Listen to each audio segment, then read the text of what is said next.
Hello दोस्तों, मैं हूं डॉक्टर शिवराज सिंह। स्वागत है आपका मेरे चैनल हिस्ट्री विद सिंह में। दोस्तों, आशा है आप लोग अच्छे से होंगे और बढ़िया अपनी पढ़ाई कर रहे होंगे। तो दोस्तों, आप जो है आज पढ़ेंगे क्लास 10 का एनसीईआरटी हिस्ट्री और अध्याय 5। ठीक, ये अंतिम अध्याय है। और उसके बाद हम जो है क्लास जो 11th है, 11 है क्लास कक्षा, उसको जो है आप अगले वीडियो से देखेंगे। ठीक है, तो ये जो अध्याय का नाम है मुद्रण संस्कृति और आधुनिक दुनिया। ठीक, इस अध्याय का नाम है। तो आइए इसे जो है आप लोग देखें।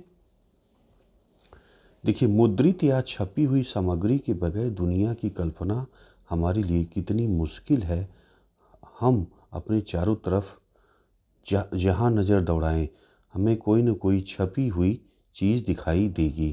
किताबें, पत्र पत्रिकाएं, है ना, अखबार जो हम लोग रोज़ पढ़ते हैं, मशहूर तस्वीरों की नकलें, मेज पर पड़े नाटक के प्रोग्राम, सरकारी सूचनाएं, कैलेंडर, डायरी, सड़क के किनारे विज्ञापन और सिनेमा के पोस्टर आदि आदि। ठीक है, हम छपा हुआ साहित्य पढ़ते हैं, पेंटिंग देखते हैं, अखबार पढ़ते हैं और सार्वजनिक दुनिया में चल रहे विवादों का जायज़ा लेते हैं। ठीक है, हम मुद्रित दुनिया के अस्तित्व को मानकर चलते हैं। यह सोचने की भी ज़रूरत नहीं पड़ती कि छपाई के पहले भी एक दुनिया थी।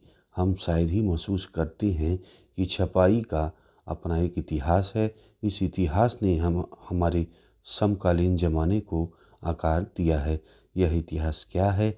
समाज में मुद्रित सामग्री कब से चलनी शुरू हुई? आधुनिक दुनिया को बनाने में इसकी क्या भूमिका थी?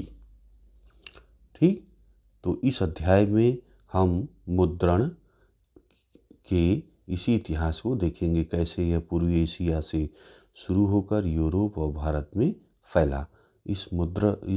हम मुद्रण तकनीक के प्रसार और प्रभाव को सामाजिक जीवन में आए बदलावों को जोड़कर समझने की कोशिश करेंगे। तो सबसे पहले यहाँ देखिए, पहला चित्र आपको दिख रहा है। प्रिंट आने से पहले पुस्तक निर्माण। अब देखिए किताबें कैसे, जब प्रिंटिंग प्रेस उस नहीं थे तब किताबें कैसी बनती थी, ये देखिए फ़ोटो यहाँ पे दिखाया गया है। तो अखलाक नसीरी 1595 का आप देख रहे हैं। ये भारत एक शाही वर्कशॉप, भारत का एक शाही वर्कशॉप यहाँ पे आप देख रहे हैं। और भारत में छपाई आने से काफ़ी पहले यहाँ पर पाठ को पहले बोलकर लिखाया जा रहा है, फिर तस्वीर बनाई जा रही है। तो देखिए, ये देखिए पहले क्या हो रहा है, ये बोल रहे हैं और यहाँ ये लिख रहे हैं। ठीक है, शाही वर्कशॉप यानी जो राजा के यहाँ, शाही यानी जो राजा का है स्थान। तो यहाँ पे क्या हो रहा है कि बोल कर ये लिखवा रहे हैं और ये लिख रहे हैं। ठीक है, और देखिए फिर तस्वीर बनाई जा रही है। अब देखिए तस्वीर भी बन रहा है ना, तस्वीर बनाने वाले भी लोग लगे हुए हैं। और पुस्तक निर्माण में सुलेखन और चित्रकारी का बहुत महत्व था। छापे खाने के आने के बाद इन कलाओं का क्या हुआ, यह सोचने लायक है। ठीक, अब देखिए एक लोग लिख रहे हैं, चित्र और भी यहाँ पे देखिए कार्यकर्ता लोग लगे हुए हैं, है ना, चित्र उत्र बनाने वाले। और देखिए यहाँ पे भी काम चल रहा है। तो अब देखिए कितने लोग लगे हैं। अब आज की छपाई, अभी प्रिंटिंग प्रेस में आप जाइए, देखिए अभी डिज़ाइन दे देंगे। मान लीजिए कंप्यूटर से डिज़ाइन बना दिया, सेट कर दिया, साइज़ दे दी, प्रिंट कर दिया। बहुत जल्दी से जो है, मतलब कुछ ही मिनटों में आप देखेंगे कि तैयार हो जाएगा। और ये देखिए प्रक्रिया कितनी लंबी थी जब प्रिंटिंग प्रेस आदि नहीं थे। देख रहे हैं। चलिए अगला अब आता है, स्टार्टिंग है आपकी इस पहला शुरुआती छपी किताबें, इसे आप देख लें। मुद्रण की सबसे पहली तकनीक चीन, जापान, कोरिया में विकसित हुई। यह छपाई हाथ से होती थी। तकरीबन 1594 ईस्वी से चीन में स्याही लगे कांट के ब्लॉक या तख्ती पर कागज़ को रगड़कर किताबें छापी जाने लगी थी। चूँकि पतले छिद्रित कागज़ के दोनों तरफ छपाई संभव नहीं थी, इसलिए पारंपरिक चीनी किताब एकार्डियन शैली में किनारों को मोड़ने के बाद सिल कर बनाई जाती थी। ठीक, किताबों का सुलेखन खुशन विशी। ठीक है, अब ये खुशन विशी क्या है, यानी सुलेखन। ठीक, खुशन विशी करने वाले लोग दक्ष सुलेखक या खुशखत होते थे, जो हाथ से बड़े सुंदर और सुडौल अक्षरों में सही सही कलात्मक लिखाई करते थे। ठीक, एक लंबे अरसे तक मुद्रित सामग्री का सबसे बड़ा उत्पादक चीनी राजतंत्र था। सिविल सेवा परीक्षा से नियुक्त चीन की नौकरशाही भी 20 साल का थी, तो चीनी राजतंत्र इन परीक्षाओं के लिए बड़ी तादाद में किताबें छपवाता था। ठीक है, 16वीं सदी में परीक्षा देने वाले की तादाद बढ़ी, लिहाजा छपी किताबों की मात्रा भी उसी अनुपात में बढ़ गई। ठीक, चलिए 17वीं सदी तक आते आते चीन में शहरी संस्कृति के फलने फूलने से छपाई के इस्तेमाल में भी विविधता आई। अब मुद्रित सामग्री के उपभोक्ता सिर्फ विद्वान और अधिकारी नहीं रहे, व्यापारी अपने रोजमर्रा के कारोबार की जानकारी लेने के लिए मुद्रित सामग्री का इस्तेमाल करने लगे। पढ़ना एक सगल भी बन गया। नए पाठक वर्ग को काल्पनिक किस्से, कविताएं, आत्मकथाएं, शास्त्रीय साहित्य कृतियों के संकलन, रूमानी नाटक पसंद थे। अमीर महिलाओं ने भी पढ़ना शुरू किया। कुछ ने स्वरचित काव्य और नाटक भी छापी। ठीक, पढ़ने की नई संस्कृति एक नई तकनीक के साथ आई। 19वीं सदी के अंत में पश्चिमी शक्तियों द्वारा अपनी चौकियां स्थापित करने के साथ ही पश्चिमी मुद्रण तकनीक और मशीनी प्रेस का आयात भी शुरू किया। पश्चिमी शैली के स्कूलों की ज़रूरतों को पूरा करने वाला संघाई प्रिंट संस्कृति का एक नया केंद्र बन गया। छपाई, हाथ की छपाई की जगह धीरे धीरे मशीनी या यांत्रिक छपाई ने ले ली। ठीक, यहाँ पे चित्र नंबर 2 आप देख रहे हैं, क डायमंड सूत्र का एक पन्ना, ये दिख रहे हैं आप, लिखावट देखें और देखिए जापान में मुद्रण।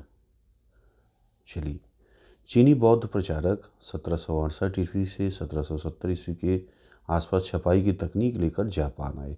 जापान की सबसे पुरानी 1868 ईस्वी में छपी पुस्तक डायमंड सूत्र है।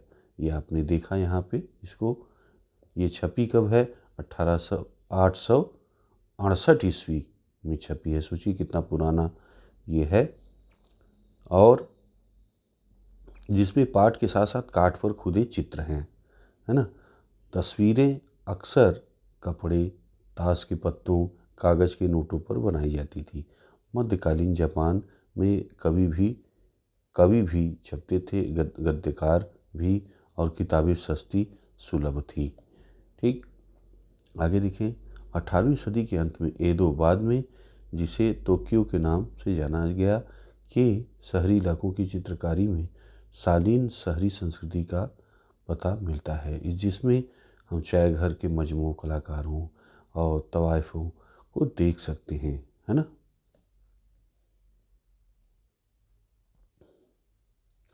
हाथ में मुद्रित तरह तरह की सामग्री, महिलाएं, संगीत, साजो हिसाब किताब, चाय अनुष्ठान, फूल साजी, शिष्टाचार, रसोई पर लिखी किताबें, ये पुस्तकालय एवं दुकानें अटी पड़ी थी। ठीक, यहाँ त्रिपिटिका कोरियाना, यहाँ पे आप चित्र देख रहे हैं। 13वीं शताब्दी के मध्य में त्रिपिटिका कोरियाना वुड बॉक्स मुद्रण के रूप में बौद्ध ग्रंथों का कोरियाई संग्रह है। इन ग्रंथों में लगभग 80,000, ठीक है, वुड ब्लॉक्स पर उकेरा गया है। उन्हें 2007 में UNESCO memory of the world register अंकित किया गया है। ठीक, अब देखिए बॉक्स नंबर 1 यहाँ पे, कितागावा उतामारो 1753 ईस्वी में एदो में पैदा हुए उतामारो ने उकियो, तैरती हुई दुनिया के चित्र का नाम से नई चित्रकला शैली में अहम योगदान किए, जिनमें आम शहरी जीवन का चित्रण किया गया। उनकी छपी प्रतियां यूरोप और अमेरिका पहुंची। और माने मोने वांगगांग जैसे चित्रकारों को प्रभावित किया। त्सुताया जूजा बूरो जैसे प्रकाशकों ने विषय चुनकर कलाकारों के ऊपर चित्र बनाने का करार किया जाता। फिर चित्रकार विषय की रूपरेखा बनाते थे। उसके बाद हुनरमंद वुड ब्लॉक शिल्पी चित्रकार द्वारा बनाए गए रूपरेखा को तख्ती पर चिपकाकर उसकी आकृति को उकेर देते थे। ठीक है, इस प्रक्रिया में मूल आरेख तो गायब हो जाता था, पर उसकी छपी नकल जो है बच जाती थी। ठीक है, तो देख रहे हैं कितना परिश्रम हो रहा है बनाने में। और यहाँ पे आप देख रहे हैं कि चित्रकार रूपरेखा तक जो है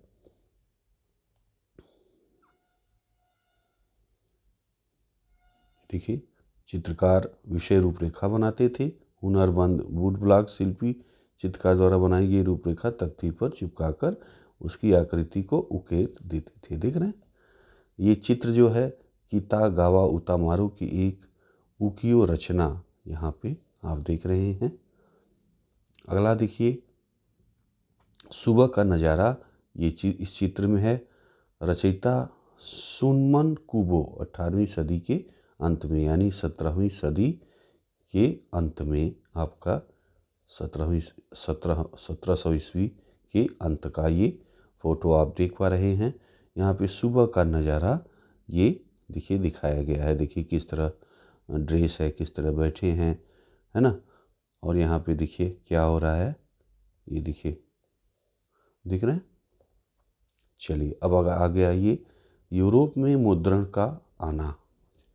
इसे देखिए, सदियों तक चीन से रेशम और मसाले रेशम मार्ग से यूरोप आते रहे थे। 11वीं सदी में चीनी कागज़ भी उसी रास्ते से वहाँ पहुँचा। कागज़ ने कातिबों या मुंशियों द्वारा सावधानीपूर्वक लिखी गई पांडुलिपियों के उत्पादन को मुमकिन बनाया। फिर 1795 ईस्वी में मार्को पोलो नामक एक महान खोजी यात्री चीन में काफ़ी साल तक खोज करने के बाद इटली वापस लौटा। जैसा कि आपने ऊपर पढ़ा, चीन के पास वुड ब्लॉक काठ की तख्ती है ना। वुड ब्लॉक क्या है, मतलब हिंदी में काठ की तख्ती वाली छपाई की तकनीक पहले से मौजूद थी। मार्को पोलो यह ज्ञान अपने साथ लेकर लौटा। फिर क्या था, इतावली भी तख्ती की छपाई से किताबें निकालने लगे और जल्द ही यह तकनीक बाकी यूरोप में फैल गई। मुद्रित किताबों को सस्ती अश्लील बनाने, कुलीन वर्गों, भिक्षु संघों के लिए छपी किताबों के विलासी संस्करण अभी भी बेशकीमती वेलम या चर्म पत्र पर ही छपते थे। ठीक है, वेलम क्या है, चर्म पत्र या जानवरों के चमड़ों से बनी लेखन की सतह। ठीक,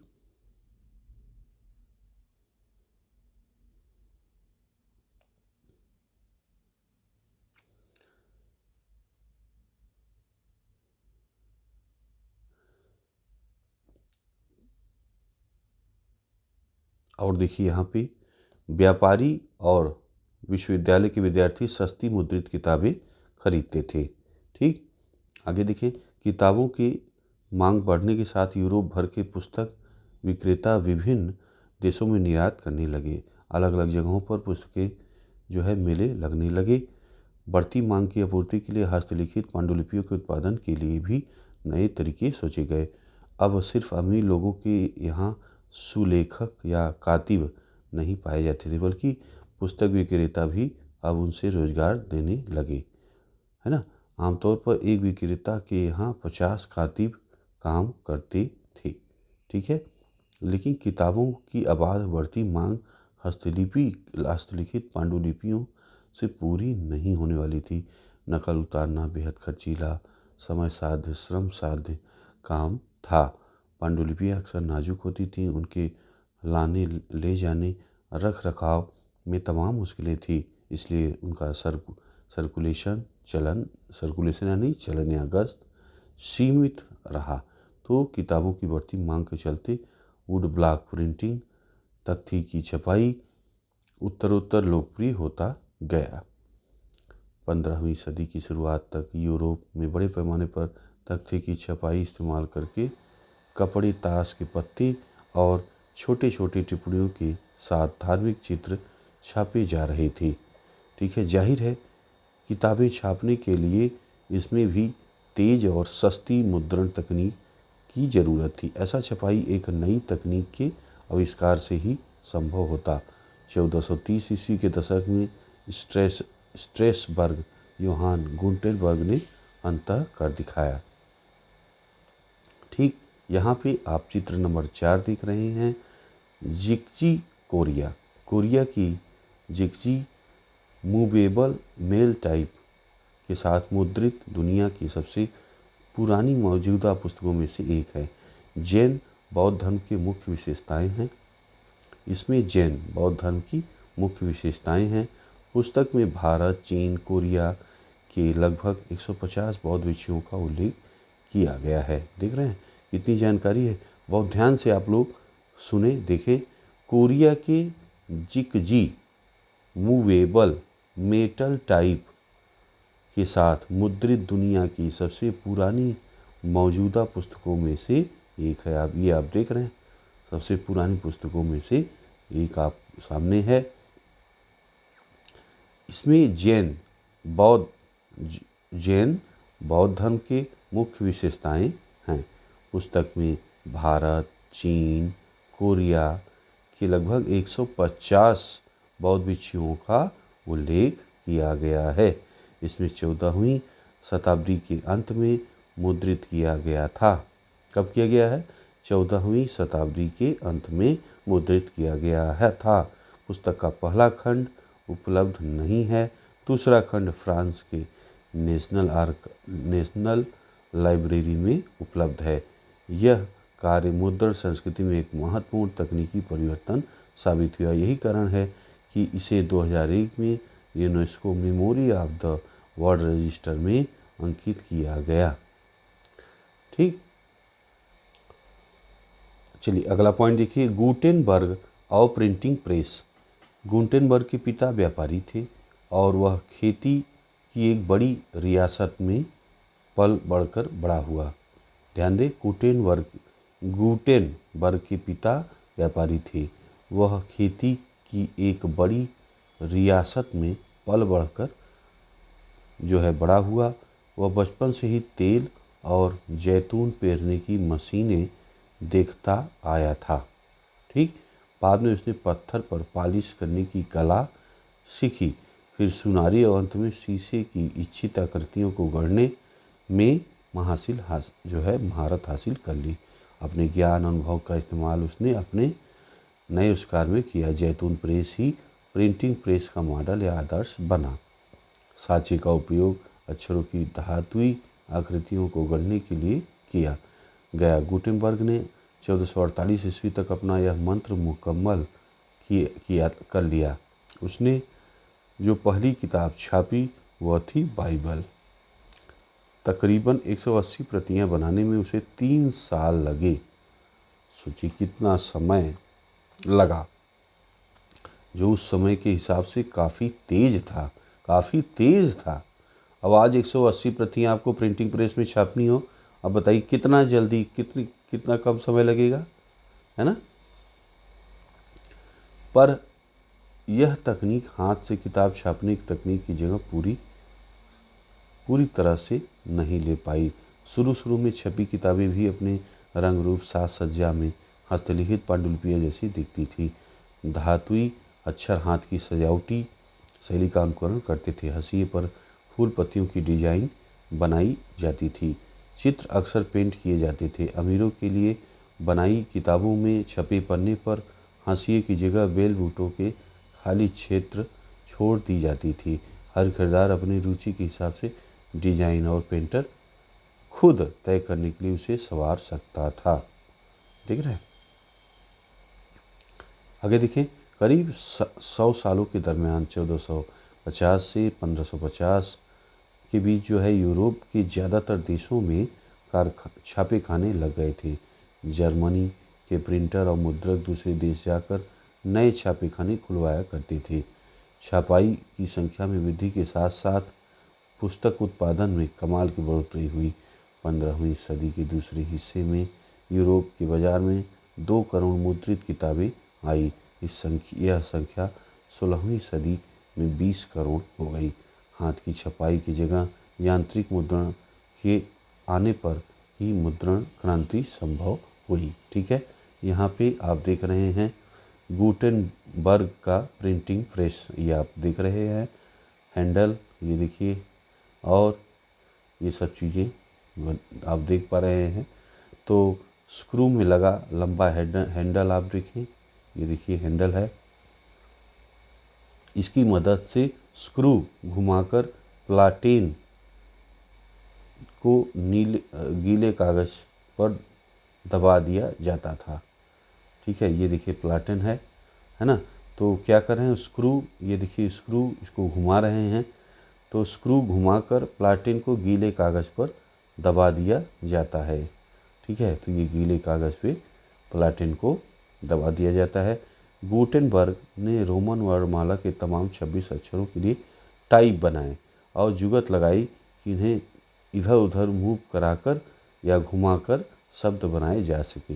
लिहाजा इसे movable type machine, printing machine के नाम से जाना गया। यही अगले 300 सालों तक छपाई की बुनियादी तकनीक रही।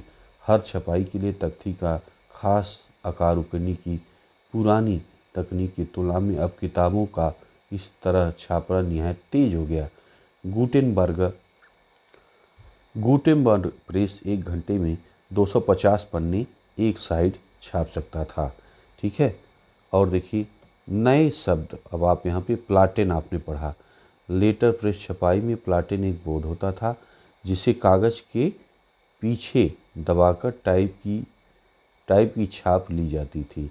पहले वह बोर्ड काठ का होता था, बाद में इस्पात का बनने लगा। ठीक,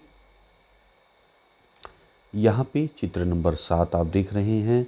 यूरोप की पहली छपी किताब गुटेनबर्ग की बाइबिल से कुछ पन्ने, ये आप देख रहे हैं। गुटेनबर्ग ने कुल 180 प्रतियां छापी थी, पर उसमें से 50 ही बच पाईं।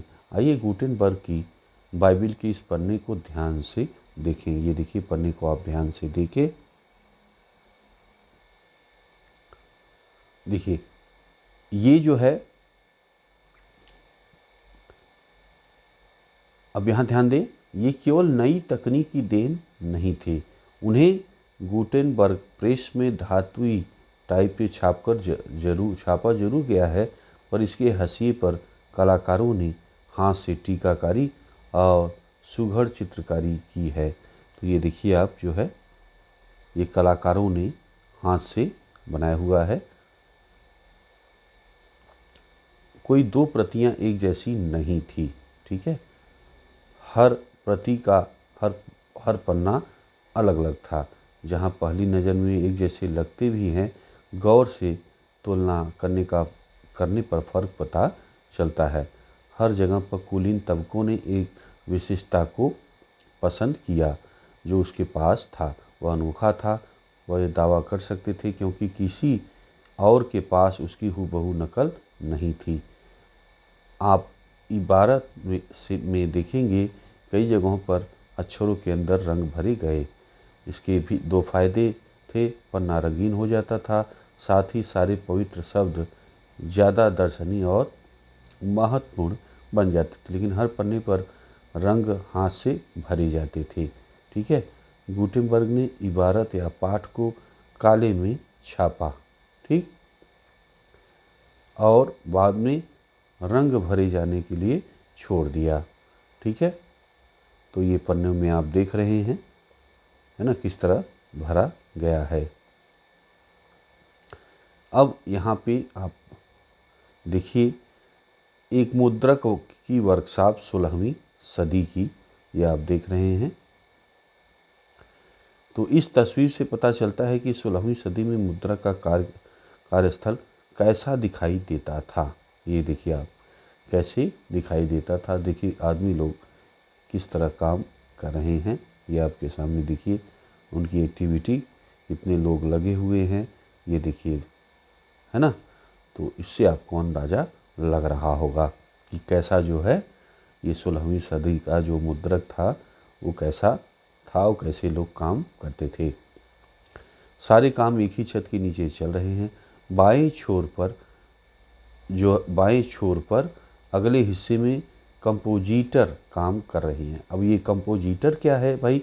छपाई के लिए इबारत कंपोज करने वाला व्यक्ति। ठीक, बाएं सिरे पर गैलीस तैयार किए जा रहे हैं, है ना, और धातुई अक्षरों पर स्याही लगाई जा रही है। पृष्ठभूमि में प्रिंटर्स प्रेस भी पेच कस रहे हैं। ठीक है, और इसी के पास प्रूफ रीडर काम से जो है जुटे हैं। बिल्कुल अगले भाग में तैयार माल ये दो दो पृष्ठ वाले छपे हुए पन्ने हैं जिसकी बाइंडिंग होनी है। ठीक, एक गैली शब्द आपने देखा। गैली क्या है? धातुई फ्रेम जिसमें टाइप बिछाकर इबारत बनाई जाती थी। चलिए अगला आप देखिए, अगला पॉइंट है मुद्रण क्रांति और उसका असर। मुद्रण क्रांति क्या थी? छापेखाने का आविष्कार महज तकनीकी दृष्टि से नाटकीय बदलाव की शुरुआत नहीं था। पुस्तक उत्पादन के नए तरीकों ने लोगों की ज़िंदगी बदल दी। इसका बदौलत सूचना और ज्ञान से संस्था और सत्ता से उसका रिश्ता ही बदल गया। इसमें लोक चेतना बदली और बदला चीज़ों को देखने का नज़रिया। ठीक है, नया पाठक वर्ग। अगला पॉइंट देखें आप। छापेखाने से आने से नया पाठक वर्ग पैदा हुआ। छपाई से किताबों की कीमत गिरी। किताब की हर प्रति के उत्पादन में जो वक्त और श्रम लगता था वह कम हो गया। बड़ी तादाद में प्रतियां छापना आसान हो गया। बाजार किताबों से बढ़ गए। पाठक वर्ग भी बृहत्तर हो गए। ठीक है, किताबों तक पहुंच आसान होने से पढ़ने की नई संस्कृति विकसित हुई। अब तक आम लोग मौखिक संसार से जीते थे। वे धार्मिक किताबों का वाचन सुनते थे। गाथा गीत उनको पढ़कर सुनाए जाते थे और अब किस्से भी उनके लिए बोलकर पढ़े जाते थे। ज्ञान का मौखिक लेन देन ही होता था। लोग बाग समूह में दास्तान सुनते या आयोजन देखते आए थे। आप 8वें अध्याय में देखेंगे कि वे तन्हाई में या खामोशी से पढ़ने की आदी नहीं थे। ठीक, छपाई क्रांति के पहले किताब न केवल महंगी थी बल्कि उन्हें पर्याप्त मात्रा में छापना भी असंभव था।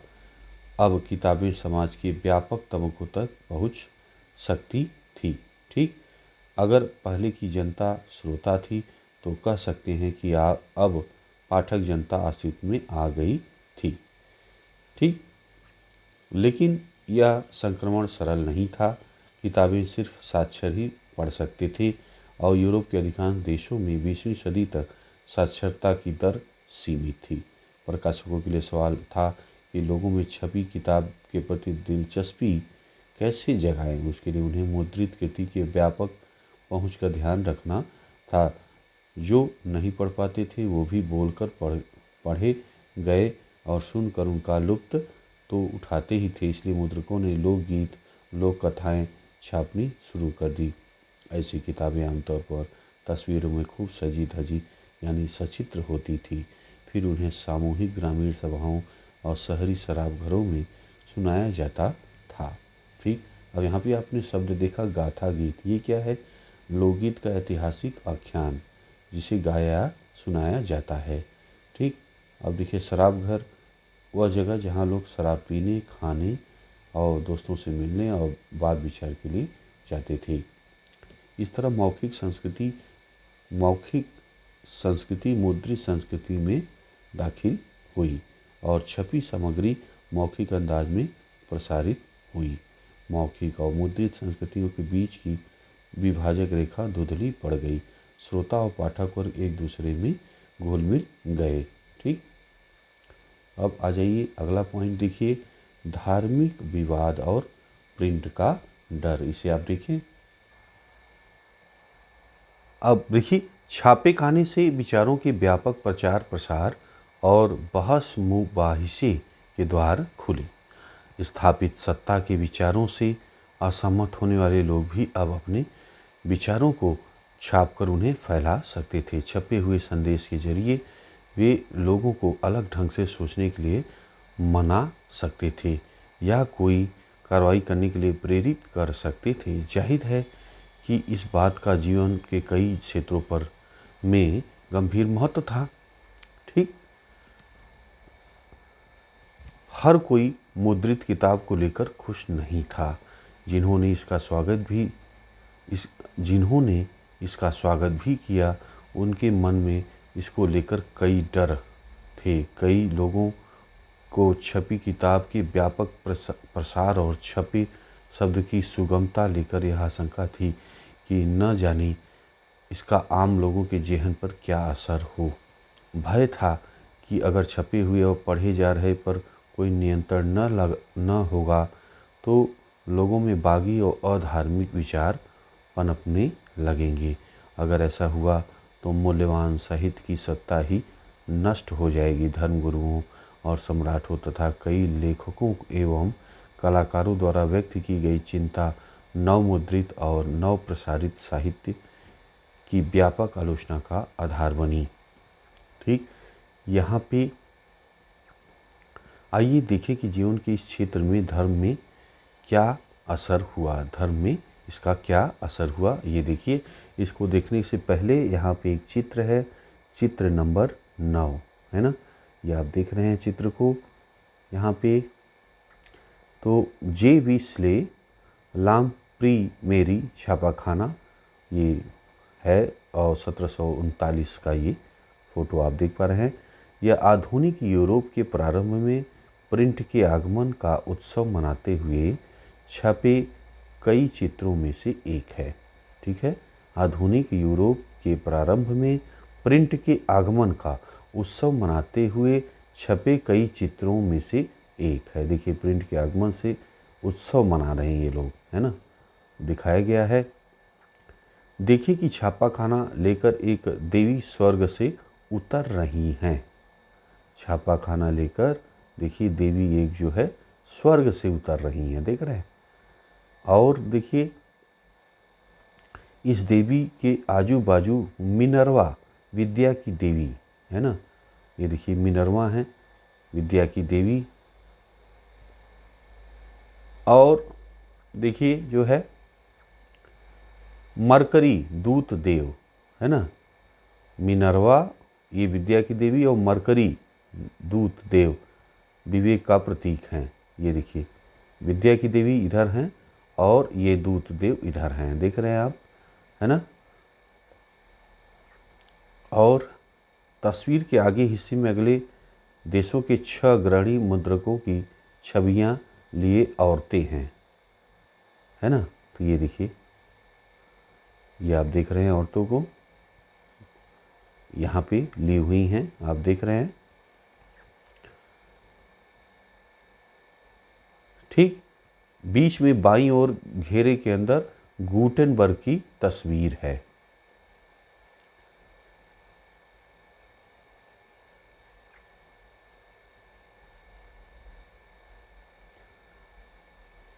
ये चित्र आपने देखा, देख रहे हैं किस तरह चित्र जो है बनाए जाते थे और किस तरह इसका प्रभाव आप देख पा रहे हैं और कितनी सारी जानकारी भी आपको चित्रों से मिल रही है, देख रहे हैं। चलिए अब आ जाइए इधर, धर्म क्षेत्र पर इसका क्या असर हुआ है, अब इसे आप समझिए। धर्म सुधारक मार्टिन लूथर ने रोमन कैथोलिक चर्च की कुरीतियों की आलोचना करते हुए अपने 95 स्थापनाएं लिखी। उसने एक छपी प्रति बीटेनबर्ग के गिरजाघर के दरवाजे पर टांगी। एक छपी प्रति बीटेनबर्ग के गिरजाघर के दरवाजे पर टांगी गई। इसमें लूथर ने चर्च को शास्त्रार्थ के लिए चुनौती दी। जल्द ही लूथर की लेख बड़ी तादाद में छापे और पढ़े जाने लगे। इसके नतीजे में चर्च में विभाजन हो गया। प्रोटेस्टेंट धर्म सुधार, अब ये क्या है भाई, इसे पहले आप समझ लीजिए फिर आगे बढ़ें। प्रोटेस्टेंट धर्म सुधार 16वीं सदी यूरोप में रोमन कैथोलिक चर्च में सुधार का आंदोलन, ठीक है। मार्टिन लूथर प्रोटेस्टेंट सुधारक में से एक थे। इस आंदोलन से कैथोलिक ईसाई मत के विरोध में कई धाराएं निकली। तो शुरुआत हुई, कुछ ही हफ्तों में न्यू टेस्टामेंट के लूथर के तर्जुमे या अनुवाद की 5000 प्रतियाँ बिक गई और 3 महीने के अंदर दूसरा संस्करण निकालना पड़ा। प्रिंट के प्रति तहे दिल से कृतज्ञ लूथर ने कहा कि मुद्रण ईश्वर की दी हुई महानतम देन है, सबसे बड़ा तोहफा है। कई इतिहासकारों का यह ख्याल है कि छपाई ने नया बौद्धिक माहौल बनाया। इससे धर्म सुधार आंदोलन के नए विचारों के प्रसार में मदद मिली। ठीक, अब आ जाइए अगला पॉइंट। आप देखिए मुद्रण और प्रतिरोध को, इसे आप देखें।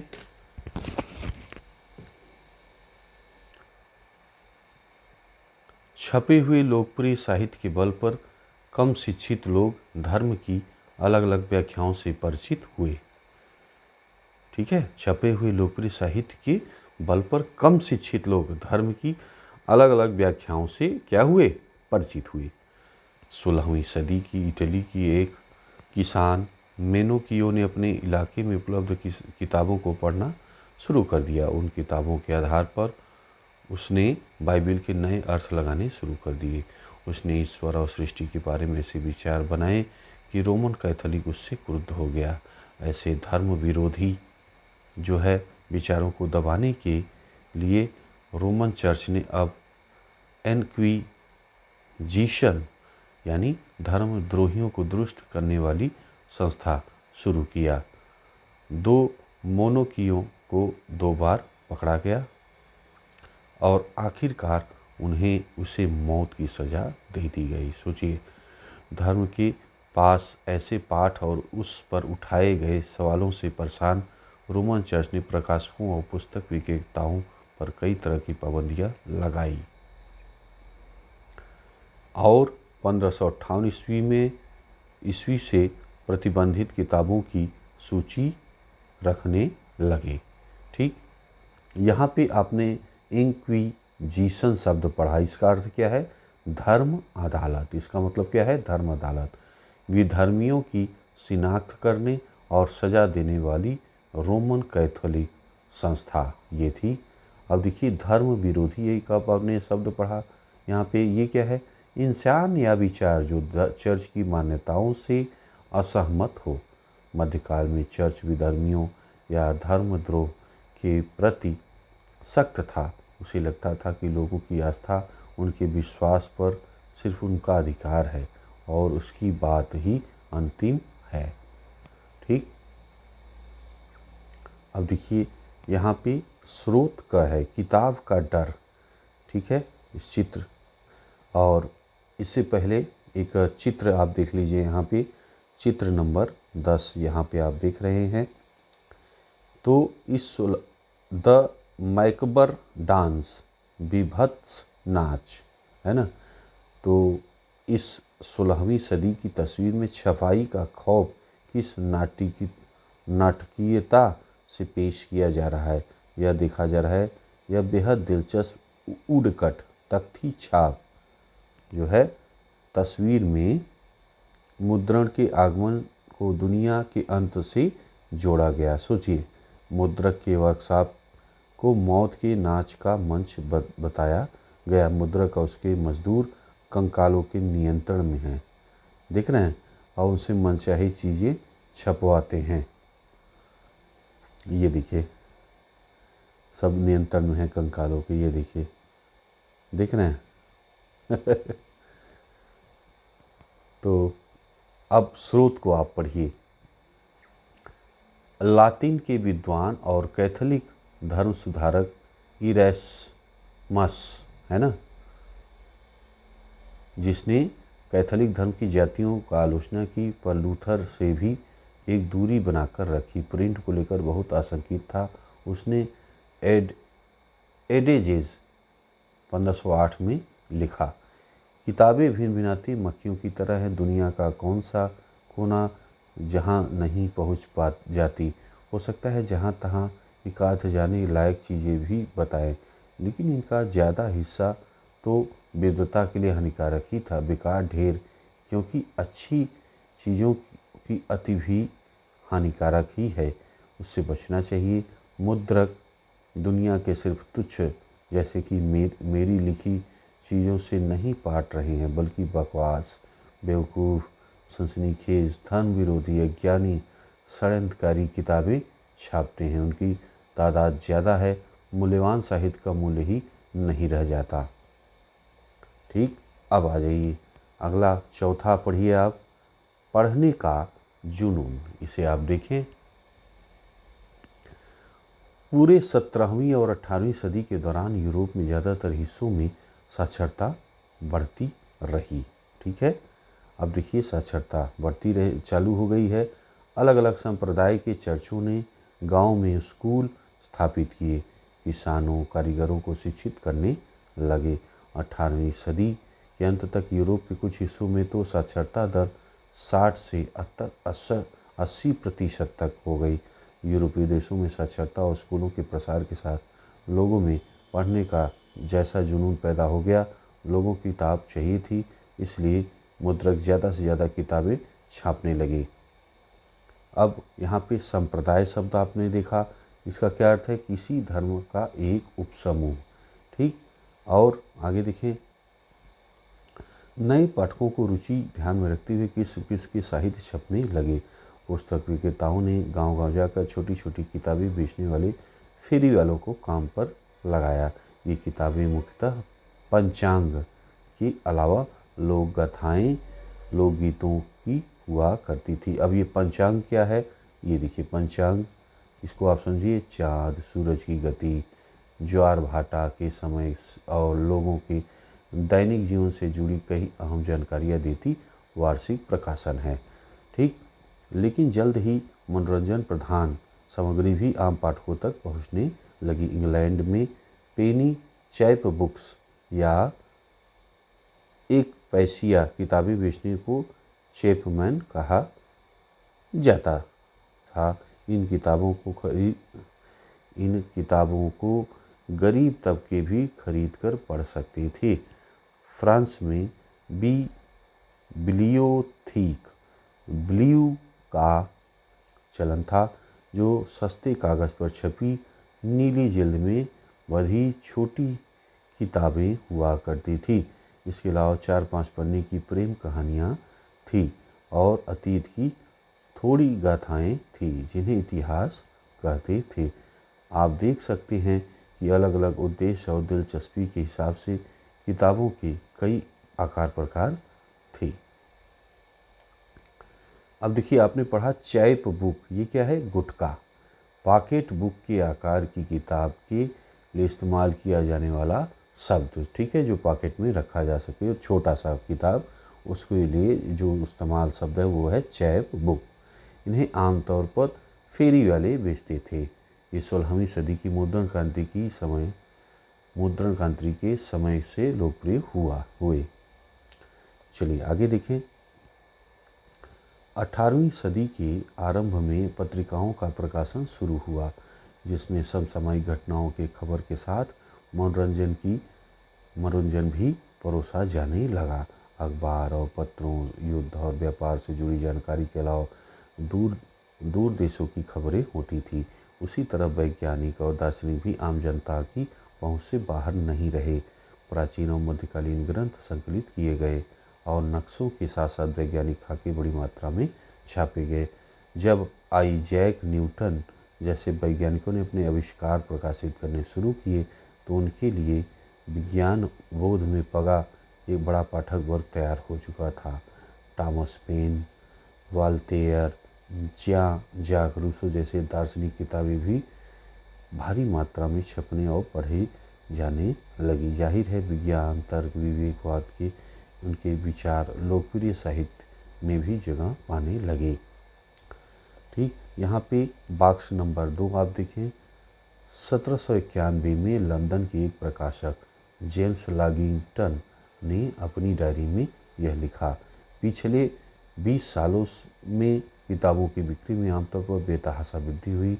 गरीब किस्म के गरीब किस्म के किसान या गरीब गांव के लोग जो पहले अपनी सामे डायन, जोगिन, भूत प्रेत की कहानियाँ सुनते हुए बिताते थे, अब अपनी संतानों द्वारा पढ़े गए रूमानी या अन्य किस्सों को सुनने का आनंद लेते हुए जाड़ों की रात को छोटी करने लगे।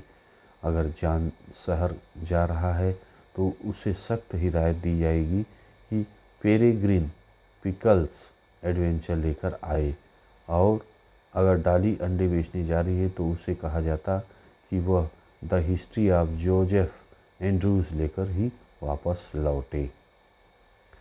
ठीक।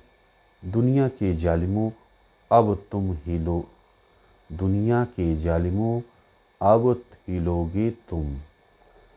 भाई ये पॉइंट देखिए आप। अच्छा, बड़ा मज़ेदार यार ये अध्याय लग रहा है ना, मज़ा आ रहा होगा आपको भी। तो 18वीं सदी के मध्य तक यह आम विश्वास बन चुका था कि किताबों के जरिए प्रगति और ज्ञानोदय होता है। कई सारे लोगों का मानना था कि किताबें दुनिया बदल सकती हैं कि वे निरंकुशवाद और आतंकी राजसत्ता से समाज को मुक्ति दिलाकर ऐसे दौर में लाएंगी जब विवेक बुद्धि राज होगा। 18वीं सदी फ्रांस के एक उपन्यासकार लुई सेबेस्तिये मर्सिये ने घोषणा की कि छापाखाना प्रगति सबसे ताकतवर औजार है, इससे बन रही जनमत की आंधी में निरंकुशवाद उड़ जाएगा। ठीक। मर्सिये के उपन्यासों में नायक अक्सर किताबें पढ़ने से बदल जाते हैं। वे किताबें घोटते हैं, किताबों की दुनिया में जीते हैं और इसी क्रम में ज्ञान प्राप्त कर लेते हैं। ज्ञानोदय को लाते निरंकुशवाद के आधार नष्ट करने में छापेखाने की भूमिका के बारे में आश्वस्त मर्सिये ने कहा, हे निरंकुशवादी शासकों, अब तुम्हारे कांपने का वक्त आ गया है। आभासी लेखक की कलम जोर के आगे तुम हिल उठोगे, है ना। स्रोत ख आप यहाँ पे पढ़ लीजिए। देखें आप, मर्सिये ने अपनी एक किताब छपी में शब्द की ताकत को यूँ बयान किया, अगर किसी ने मुझे पढ़ते देखा होगा तो उसने मुझे उस प्यासे की तरह पाया होगा जो शुद्ध ताज़ा पानी मिलने पर गट-गट पीने लगता है। बड़े एहतियात से लालटेन जलाने के बाद मैं खुद को किताबों में डुबो देता था और वाक और अर्थ के प्रवाह में मैं पन्ना दर पन्ना बहता चला जाता था, अनायास, अनजान। खामोशी के साए में घड़ियाल हर घंटे बजता चला जाता था पर मुझे सुनाई नहीं पड़ता था। तेल खत्म होने से मेरी लालटेन की लौ पीली पड़ने लगती थी, पर मैं था कि पढ़ता जाता। मैं बत्ती उठाने की जहमत भी नहीं लेता था कि मेरे आनंद में व्यवधान न पड़े और वे नए विचार किस वेग से मेरे सिर में घुसते थे, मेरी बुद्धि कैसे उन्हें आत्मसात करती थी। देख रहे हैं। तो यार पढ़ाई करो तो इस तरह, देख रहे हैं ना कैसे मर्सिये जो है अपनी किताब में बयान किया है, कितना मज़ेदार। और इस तरह आप लोग पढ़ाई करिए, तब क्या होगा, कोई भी चीज़ है भाई एकदम बैठ जाएगी दिमाग में, है ना। तो देखिए कितना मज़ेदार ये पढ़ रहे हैं। ऐसे ही कोशिश करिए कि भूल जाइए आप लोग सब कुछ और पूरी ताकत से आप जो है पढ़िए। आगे देखिए, मुद्रण संस्कृति और फ्रांसीसी क्रांति। इसे आप देखें, कई इतिहासकारों का मानना है कि मुद्रण संस्कृति ने फ्रांसीसी क्रांति के लिए अनुकूल परिस्थितियां रची। क्या हम दोनों में से ऐसा संबंध बना सकते हैं? ध्यान दीजिए, मुद्रण संस्कृति और फ्रांसीसी क्रांति। ध्यान दें, कई इतिहासकारों का मानना है कि मुद्रण संस्कृति ने फ्रांसीसी क्रांति के लिए अनुकूल परिस्थितियां रची। क्या हम दोनों में ऐसा संबंध बना सकते हैं? अब देखिए आप जो है,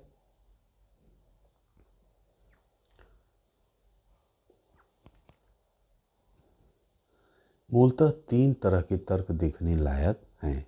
कौन कौन से हैं?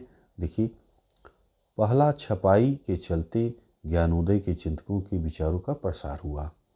उसके लेखन ने कुल मिलाकर परंपरा, अंधविश्वास, निरंकुशवाद की आलोचना पेश की। उन्होंने रीति रिवाजों की जगह विवेक के शासन पर बल दिया और मांग की हर चीज़ को तर्क और विवेक की कसौटी पर ही कसा जाए। उन्होंने चर्च की धार्मिक और राज्य की निरंकुश सत्ता पर प्रहार करके परंपरा पर आधारित सामाजिक व्यवस्था को दुर्बल कर दिया। वाल्तेयर और रूसो के लेखन का व्यापक पाठक वर्ग था। उसके पाठक एक नए आलोचनात्मक सवालिया तर्कीय नज़रिए से दुनिया को देखने लगे थे। ठीक, एक शब्द आपने अभी पढ़ा था निरंकुशवाद। इसे आप देख लें क्या है। राजकाज की ऐसी व्यवस्था जिसमें किसी एक व्यक्ति को संपूर्ण शक्ति प्राप्त हो और उस पर न कानूनी पाबंदी लगी हो और न संवैधानिक। ठीक, चलिए अब दूसरा देखिए। दूसरा, छपाई ने वाद विवाद संवाद की नई संस्कृति को जन्म दिया। सारे पुराने मूल्य संस्थाओं कैदों पर आम जनता के बीच महज मुबाहिसे हुए और पुनर्मूल्यांकन का सिलसिला शुरू हुआ। तर्क के ताकत से परिचित इस नई पब्लिक धर्म और आस्था को प्रश्नांकित करने का मूल समझ चुकी थी। इस तरह सार्वजनिक दुनिया से सामाजिक क्रांति के नए विचारों का सूत्रपात हुआ। तीसरा आप देखें, 1780 के दशक तक राजशाही और उसका नैतिकता का मजाक उड़ाने वाले साहित्य का ढेर लग चुका था। इस प्रक्रिया में सामाजिक व्यवस्था को लेकर तमाम सवाल खड़े किए गए। कार्टूनों और कैरिकेचरों, व्यंग्य चित्र जो है से यह भाव भरता था, जनता तो मुश्किल में फंसी है जबकि राजशाही भोग विलास में डूबी हुई है। भूमिगत घूमने वाले इस साहित्य ने लोगों को राजतंत्र के खिलाफ भड़काया। हम इन तर्कों को कैसे समझें? और इसमें तो कोई शक नहीं, छपाई ने विचारों को फैलाने में मदद की। लेकिन याद रहे, लोग हर तरह की सामग्री पढ़ते थे। एक तरफ वे अगर रूसो वाल्तेयर पढ़ रहे थे तो दूसरी तरफ चर्च और राज्य का प्रोपेगेंडा प्रचार भी। वे हर पढ़ी और या देखी चीज़ तो सीधे प्रभावित नहीं हो सकते थे। वे कुछ विचारों को स्वीकार करते थे तो कुछ को नकारते भी थे। फिर चीज़ों की अपने ढंग की व्याख्या भी करते थे। इस तरह मुद्रण ने मानस की सीधे तौर पर भले ही रचा हो और उसे अलग ढंग से सोचने की संभावनाएं जरूर खोली। ठीक, अब आइए आगे देखें। चित्र 11 ये आपके सामने देख रहे हैं। फ्रांसीसी क्रांति से पहले कुलीन वर्ग और आम जन, है ना, 18वीं सदी के अंत का एक कार्टून आप देख रहे हैं। इस व्यंग्य चित्र में दिखाया गया है कि जनसाधारण और किसान, कारीगर और मजदूर किस तरह मुश्किल हालात में है, जबकि ज़िंदगी के मज़े लेने वाले कुलीन वर्ग उसका दोहन करते हैं। इस तरह के कार्टूनों के चलन से क्रांति के पहले लोगों के दिल दिमाग खास असर हुआ। ये आप देखिए, मजदूर और जो है मजदूर हैं, कारीगर, मजदूर, जनसाधारण, किसान, देखिए मेहनत कर रहे हैं यहाँ पे, है ना। ये देखिए मेहनत कर रहे हैं और यहाँ पे देखिए ये मज़ा ले रहे हैं। कुलीन तबके देख रहे हैं, ये देखिए।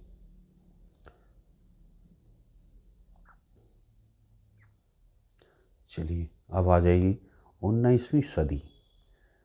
19वीं सदी में यूरोप ने जन साक्षरता की दिशा में लंबी छलांगें लगाई, जिसके बूते महिलाओं बच्चों के रूप में बड़ी मात्रा में नया पाठ्यक्रम तैयार हुआ। अब देखिए आगे, बच्चे, महिलाएं और मजदूर। इसे आप देखिए, 19वीं सदी के आखिर से प्राथमिक शिक्षा के अनिवार्य होने के चलते बच्चे पाठकों की एक अहम श्रेणी बन गई।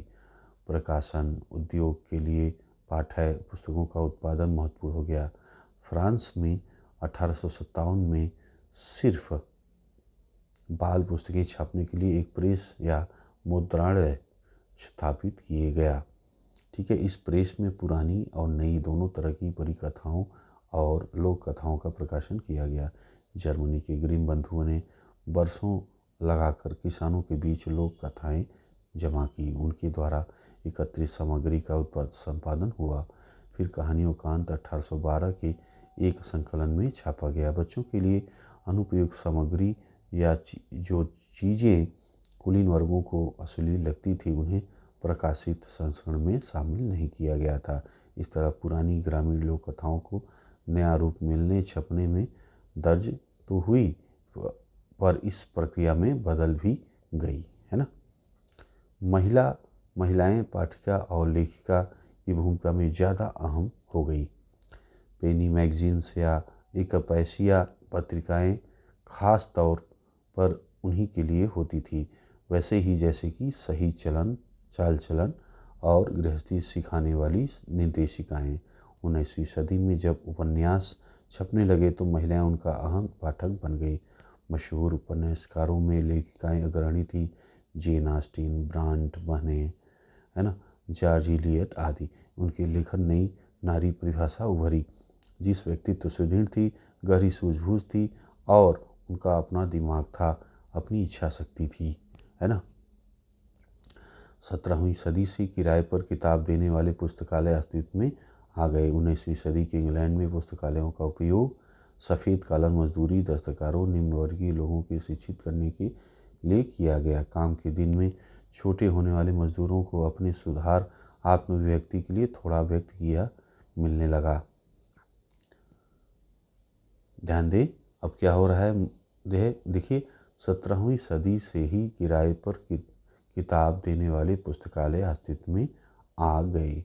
19वीं सदी के इंग्लैंड में ऐसे पुस्तकालय का उपयोग सफ़ेद कॉलर मजदूरों, दस्तकारों, निम्न वर्गीय लोगों को शिक्षित करने के लिए किया गया। काम के दिन छोटे होने के बाद मजदूरों को अपने सुधार और आत्माभिव्यक्ति के लिए थोड़ा वक्त मिलने लगा। उन्होंने बड़ी संख्या में राजनीतिक पर्चे और आत्मकथाएं लिखी। ठीक, यहाँ पे बॉक्स नंबर 3 आप देख लीजिए। अच्छा, इसके पहले एक चित्र आपका यहाँ पे है, चित्र नंबर 12 देखें। पेनी या एकपैसिया मैगजीन का आमुख ये आपके सामने है। पेनी मैगजीन का प्रकाशन इंग्लैंड 1832 से 1850 के बीच society for the diffusion of useful knowledge किया। यह मूलतः मजदूर वर्ग के लिए थी। तो ये चित्र आप देख रहे हैं। चलिए अब आ जाइए बॉक्स नंबर 3 को देखिए। यॉर्कशायर के एक मैकेनिक थॉमस वुड ने बताया कि वह पुरानी अखबार खरीदकर शाम के वक्त आग की रोशनी में पढ़ता था, क्योंकि उसके पास मोमबत्ती के लिए पैसे नहीं होते थे। गरीबों की आत्मकथाओं से हमें पता चलता है कि वे मुश्किल हालात में पढ़ने के लिए जद्दोजहद करते थे। 20वीं सदी के रूसी क्रांतिकारी मैक्सिम गोकी की मेरी बचपन और मेरे विश्वविद्यालय इन संघर्षों की कहानियाँ हैं। नए तकनीकी परिष्कार, अब इसे आप देखिए। 18वीं सदी के अंत तक प्रेस धातु बनने लगी थी। पूरी 19वीं सदी के दौरान छापेखाने की तकनीक में लगातार सुधार हुआ। 19वीं सदी के मध्य तक न्यूयॉर्क के रिचर्ड ए होम ने शक्ति चालित बेलनाकार प्रेस को कारगर बना दिया। उसके प्रति घंटे 8000 शीट या ताव छप सकते थे। सदी के अंत तक ऑफसेट प्रेस आ गया था, जिसमें एक साथ 6 रंग की छपाई मुमकिन थी। 20वीं सदी की शुरुआत से ही बिजली से चलने वाले प्रेस के बल पर छपाई काम बड़ी तेज़ी से होने लगे। एक दो या और चीज़ें हुई। कागज़ डालने की विधि में सुधार हुआ। प्लेट की गुणवत्ता बेहतर हुई। स्वचालित पेपर रील, रंगों के लिए फोटो विद्युतीय नियंत्रण भी काम में आने लगे। इस तरह कई छोटी छोटी मशीन इकाइयों में कुल सुधार बदौलत छपे हुए पन्ने का रंग रूप ही बदल गया। ठीक है, मुद्रकों और प्रकाशकों ने अपने उत्पाद बेचने के नए गुर अपनाए। 19वीं सदी की पत्रिकाओं ने उपन्यासों को धारावाहिक छापा, जिसमें उपन्यास लिखने की खास शैली विकसित हुई। इंग्लैंड के 1920 के दशक में लोकप्रिय किताबें एक सस्ती श्रृंखला और जो है सेलिंग श्रृंखला की तरह छापी गई। किताबों को जेल का आवरण, डस्ट कवर की 20वीं सदी की तकनीकी नवयत है। 1930 की आर्थिक मंदी के आने से प्रकाशकों किताबों की बिक्री गिरने का भय हुआ, लिहाजा पाठकों की जेब का ख्याल रखते हुए उन्होंने सस्ते पेपर बैग का या अजिल्द जो है संस्करण छापे। ठीक, इंग्लैंड का एक रेलवे स्टेशन पर लगे चित्र, ये चित्र नंबर 13 आप देख रहे हैं। इंग्लैंड के एक रेलवे स्टेशन पर लगे विज्ञापन, ये आप देख रहे हैं विज्ञापन को। अल्फ्रेड कांकनीन द्वारा बनाया गया लिथोग्राफ 1874 में ये बनाया गया है। छपी हुई सूचनाएं, इश्तिहार सड़कों की दीवारों, प्लेटफॉर्म और सार्वजनिक इमारत पर लगाए जाते थे। ठीक है, छपी हुई सूचनाएं, इश्तिहार सड़कों की दीवारों और प्लेटफॉर्म और सार्वजनिक इमारतों पर लगाए जाते थे। जैसा कि आज भी आप देखते हैं, जो हैंडबिल है या पोस्टर है आपको दीवारों इत्यादि पे दिख जाते हैं, है ना। अब आ जाइए अगला, भारत का मुद्रण संसार। अब भारत के मुद्रण संसार को आप देखें। आइए देखें कि भारत की छपाई कब शुरू हुई और मुद्रण युग के पहले यहाँ सूचना और विचार कैसे लिखे जाते थे। तो मुद्रण युग के पहले की पांडुलिपियाँ यहाँ पे आप देखें। चित्र नंबर 14 आप देख रहे हैं। जयदेव के गीत गोविंद के कुछ पन्ने 18वीं सदी के। यह एकार्डियन शैली में हाथ से लिखी पांडुलिपि का एक नमूना है। ठीक, ये आपने ये यहाँ पे चित्र में देख लिया। अब आइए आगे पढ़िए। भारत में संस्कृत, अरबी, फारसी, विभिन्न क्षेत्रीय भाषाओं में हस्तलिखित पांडुलिपि की पुरानी समृद्ध परंपरा थी। पांडुलिपियाँ ताड़ के पत्तों या हाथ के बने कागज़ पर नकल कर बनाई जाती थी। कभी कभी ये पन्नों पर बेहतरीन तस्वीर भी बनाई जाती थी। फिर उन्हें उम्र बढ़ाने के ख्याल से तख्तियों के जेल में या सील कर बांध दिया जाता था। 19वीं सदी के अंत तक छपाई आने के बाद भी पांडुलिपियाँ छापी जाती रही, लेकिन पांडुलिपियाँ नाजुक होती थी, काफ़ी महंगी होती भी। एक तो उन्हें बड़ी सावधानी से पकड़ना होता था, दूसरे लिपियों का अलग अलग तरीके से लिखे जाने से उन्हें पढ़ना भी आसान नहीं था, इसलिए उनका व्यापक जो है दैनिक इस्तेमाल नहीं होता था। हालांकि पूर्व औपनिवेशिक बंगाल में ग्रामीण क्षेत्रों में प्राथमिक पाठशालाओं का बड़ा जाल था, लेकिन विद्यार्थी आमतौर पर किताबें नहीं पढ़ते थे। गुरु याददाश्त से किताब सुनाते थे और विद्यार्थी उन्हें लिख लेते थे। इस तरह कई सारे लोग बिना कोई किताब पढ़े साक्षर बन जाते थे। यहाँ पे देखिए चित्र नंबर 15 आप देख रहे हैं। हाफिज़ के दीवान के कुछ पन्ने 1824 में आप देख रहे हैं। तो 14वीं सदी के शायर हाफिज़ के संपूर्ण शायरी दीवान में संकलित है। पेज का खुशनवीशी, नक्काशी और डिजाइनर देखें, ये देखिए ये सब लगे हुए हैं, है ना। लेटर प्रेस के आने के बाद इस तरह की पांडुलिपियाँ अमीरों के लिए बनाई जाती रहीं। ठीक, और देखिए ऋग्वेद के कुछ पन्ने, ये आपका है 16 नंबर चित्र में। प्रिंट आगमन की काफ़ी बाद तक हस्तलिखित पांडुलिपियाँ प्रकाशित की जाती रही। यह पांडुलिपि मलयालम भाषा में 18वीं सदी में बनाई गई। ठीक, छपाई भारत आई। ये देखें प्रिंटिंग प्रेस पहल 16वीं सदी में भारत के गोवा में पुर्तगाली धर्म प्रचारकों के साथ आया। देख रहे हैं, तो ये इम्पॉर्टेंट है, इसे ध्यान से समझिए। प्रिंटिंग प्रेस पहल कब आया है? 16वीं सदी में भारत के गोवा में पुर्तगाली धर्म प्रचारकों के साथ आया। क्लियर है? आगे देखें, जेसुइट पुजारियों ने कोंकणी सीखी और कई सारी पुस्तिकाएँ छापी। 1674 ईस्वी में कोंकणी और कन्नड़ भाषाओं में लगभग 50 किताबें छप चुकी थी। कैथोलिक पुजारियों ने 1579 में कोचीन में पहली तमिल किताब छापी और 1713 में पहली मलयालम किताब छापने वाली भी वही थी। ठीक, डच प्रोटेस्ट धर्म प्रचारकों ने 32 तमिल किताबें छापी, जिसमें से कई पुरानी किताबों का अनुवाद थी। अंग्रेजी भाषा प्रेस भारत में काफ़ी देर तक विकास नहीं कर पाया। यद्यपि इंग्लिश ईस्ट इंडिया कंपनी ने 17वीं सदी के अंत तक छापे खाने का आयात शुरू कर दिया था। जेम्स ऑगस्टस हिक्की ने 1780 ईस्वी में बंगाल गजट नामक एक साप्ताहिक पत्रिका का संपादन शुरू किया, जिसने खुद को यूं परिभाषित किया, हर किसी के लिए खुली एक व्यावसायिक पत्रिका जो किसी के प्रभाव से में नहीं है। यानी पत्रिका भारत में प्रेस चलाने वाले औपनिवेशिक शासन से आज़ाद निजी अंग्रेजी उद्यम था और इसे अपनी स्वतंत्रता पर अभिमान था कि ढेर सारे विज्ञापन छापता था, जिसमें दासों की बिक्री से जुड़े इश्तिहार भी शामिल थे। लेकिन साथ ही वह भारत में कार्यरत वरिष्ठ अंग्रेज अधिकारियों से जुड़ी गपबाजी भी छापता था। इससे नाराज होकर गवर्नर जनरल वारेन हेस्टिंग ने हिकी पर मुकदमा कर दिया और फिर ऐसे सरकारी आश्रय प्राप्त अखबारों के प्रकाशन को प्रोत्साहित करना शुरू कर दिया जो औपनिवेशिक राज की छवि पर होते हमलों से उसकी रक्षा कर सके। 18वीं सदी के अंत तक कई सारी पत्र पत्रिकाएँ छपने लगी। कुछ हिंदुस्तानी भी अपने अखबार छापने लगे।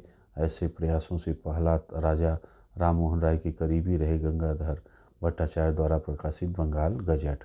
ठीक, अब यहाँ पे आप दोस्तों स्रोत ग देख रहे हैं। स्रोत ग में क्या है? विलियम वोल्टस नामक व्यक्ति को 1768 ईस्वी में इस तरह की सूचना कलकत्ता की एक सार्वजनिक इमारत में टांगने की जरूरत महसूस हुई।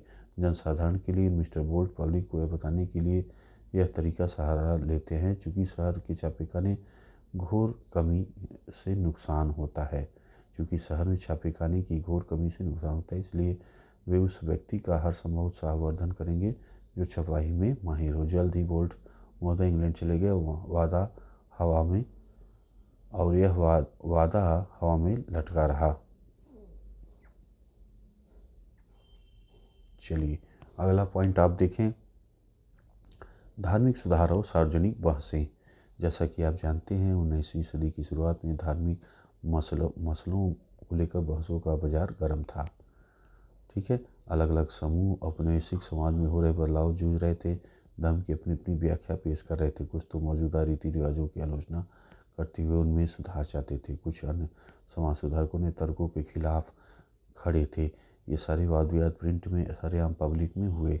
छपी हुई पुस्तिकाओं अखबारों में ने न केवल नए विचारों का प्रसार किया बल्कि उन्होंने बहस की शक्ल भी तय की।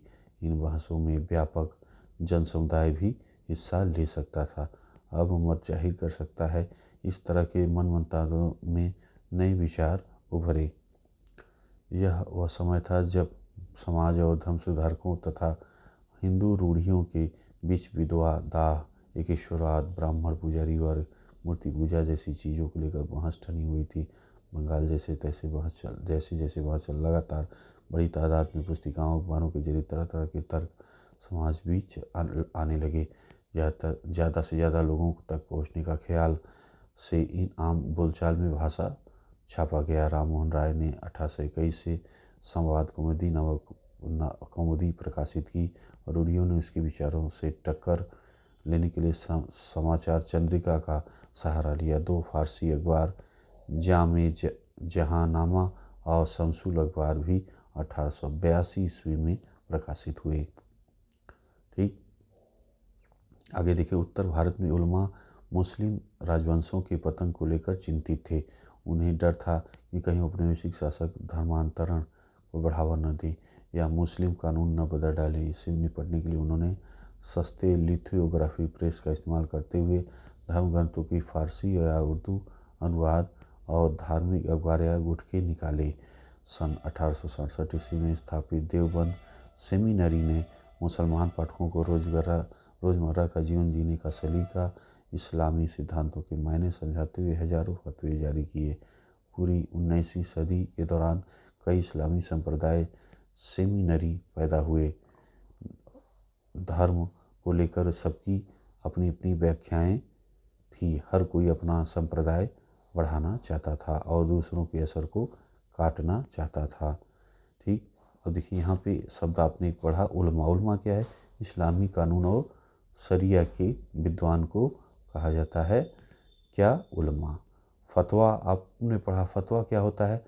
अनिश्चय या असमंजस की स्थिति में इस्लामी कानून जानने वाले विद्वान समानतः मुफ्ती या द्वारा की जाने वाली वैधानिक घोषणा को क्या कहते हैं? फतवा कहते हैं।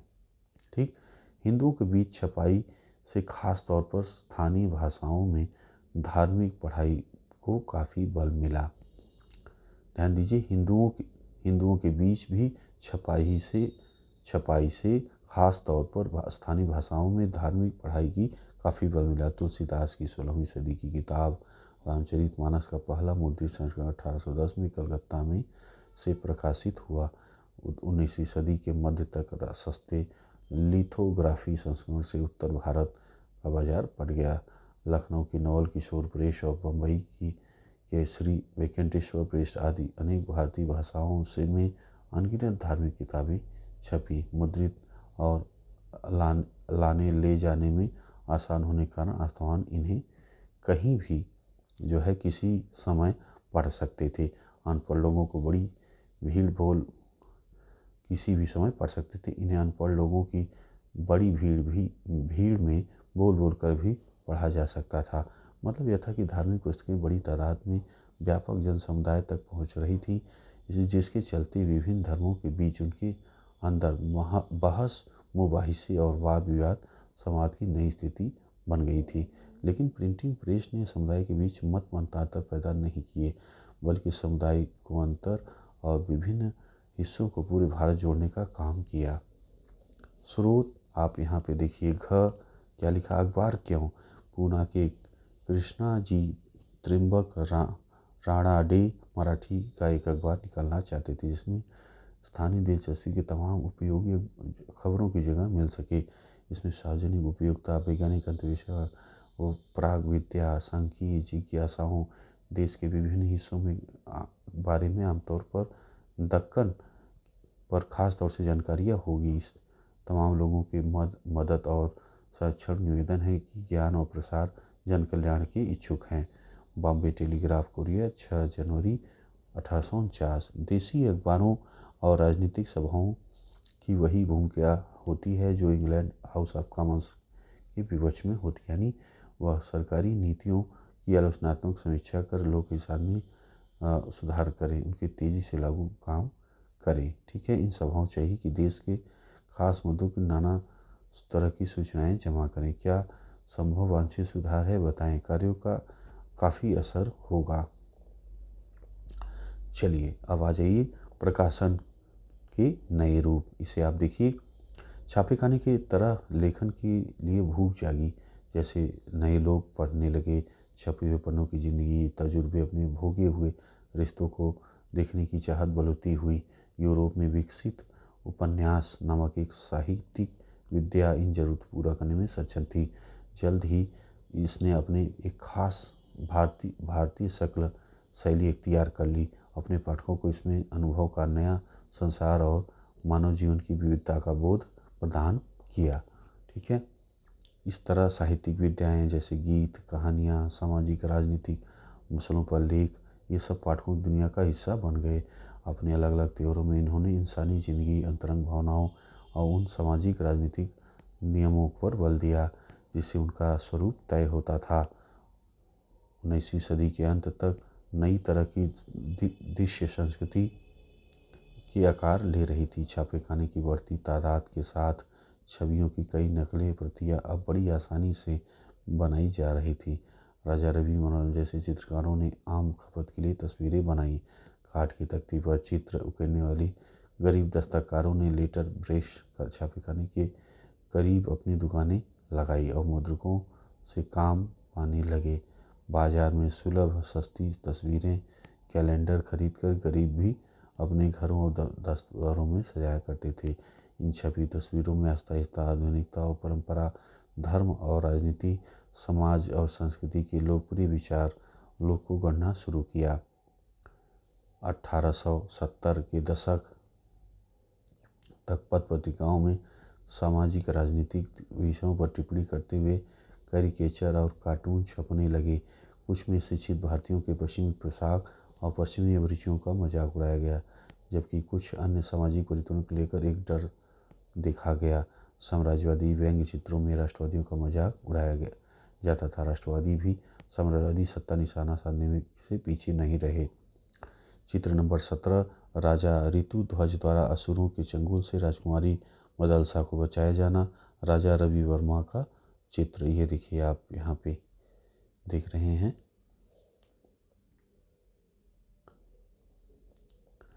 आगे देखें, महिलाएं और मुद्रण। इसे देखें, महिलाओं की ज़िंदगी और भावनाएं बड़ी साफगोई और गहनता से लिखी जाने लगी, इसलिए मध्यवर्गीय घरों में महिलाओं का पढ़ना भी पहले से ज़्यादा हो गया। उदारवादी पिता और पति अपने यहाँ औरतों को घर पर बढ़ाने लगे और 19वीं सदी के मध्य तक छोटे बड़े शहरों में स्कूल बने, उन्हें स्कूल भेजने लगे। कई पत्रिकाओं ने लेखिकाओं की जगह दी, उन्हें नारी शिक्षा की ज़रूरत बार बार रेखांकित की। इसमें पाठ्यक्रम भी छपता था, ज़रूरत के मुताबिक पाठ्य सामग्री भी, जिसका इस्तेमाल घर बैठी स्कूली शिक्षा के लिए किया जा सकता था। लेकिन सारे परिवार उदार दिल नहीं थे। अनेक परंपरावादी हिंदू मानते थे कि पढ़ी लिखी कन्याएं विधवा हो जाती हैं, और इसी तरह दकियानूसी मुसलमानों को लगता था कि उर्दू की रूमानी अफसाने पढ़कर औरतें बिगड़ जाएंगी। कभी कभार बागी औरतें इन प्रतिबंधों को अस्वीकार भी किया। हमें उत्तर भारत के दकियानूसी मुसलमान परिवार की एक ऐसी लड़की की कहानी पता है जिसने गुपचुप ढंग से न सिर्फ पढ़ना सीखा बल्कि लिखा भी।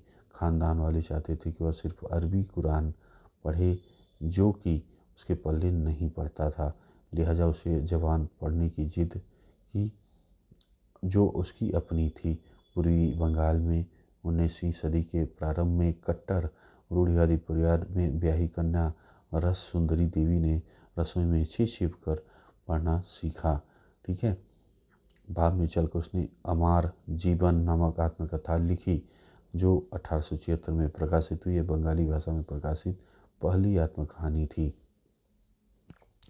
यहाँ पे चित्र नंबर 18 आप देख रहे हैं। इंडियन सरीवारी का आवरण पृष्ठ आपके सामने है। ये देखिए, इंडियन सरीवारी 19वीं सदी के अंत में प्रकाशित होने वाला व्यंग और वृद्धोप कैरिकेचर विद्या के कई पत्रों में से एक है। गौर करें, साम्राज्यवादी अंग्रेज की छवि ठीक बीचों बीच है। ये देखिए यहाँ पे हैं, ये आप देख रहे हैं। और सत्ता और प्रभुसत्ता की प्रतिमूर्ति बना देसी लोगों को वे क्या करें क्या नहीं उसकी हिदायत दे रहा है। उसके दोनों ओर बैठे देसी गुलामों की नत मुद्रा में हैं। ये देखिए, आप ये देख रहे हैं। भारतीयों को व्यंग्य चित्रों के अंग्रेजी पत्र द पंच दिखाया जा रहा है। ऐसा लगता है जैसे ब्रिटिश मालिक कह रहा हो, यही सही मॉडल है, आओ जाओ जाकर इसका भारतीय संस्करण निकालो। अब देखिए, चूँकि सामाजिक सुधारों उपन्यासों में पहले ही नारी जीवन और भावनाओं में दिलचस्पी पैदा कर दी थी, इसलिए महिलाओं द्वारा लिखी जा रही आप बीती प्रतिकूल कौतूहल तो था ही।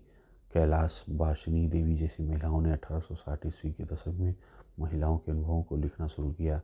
कैसे वे घरों में बंदी और अनपढ़ बनाकर रखी जाती हैं, कैसे वे घर भर काम का बोझ उठाती हैं, और जिनकी सेवा वे करती हैं वे उन्हें कैसे दुत्कारते हैं। आज जो महाराष्ट्र, वहाँ 1880 के दशक के ताराबाई शिंदे और पंडिता रमाबाई ने उच्च जाति की नारियों की दयनीय हालत बारे में जो रोष से लिखा।